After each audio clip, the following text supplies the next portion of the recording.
মানুষের পক্ষে কি অমরত্ব লাভ করা সম্ভব?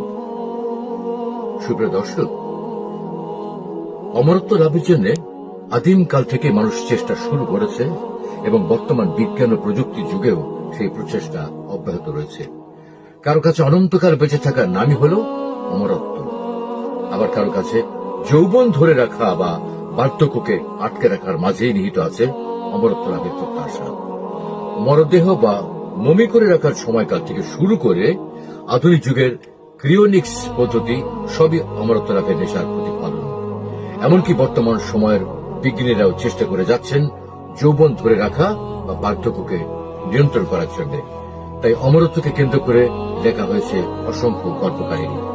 কিন্তু মানব সভ্যতার সূচনা লগ্ন থেকে আজ পর্যন্ত অনেক প্রতাপশালী রাজা, বাদশাহ, শাসক, মহাপুরুষ, বিজ্ঞানী পৃথিবীতে এসেছেন।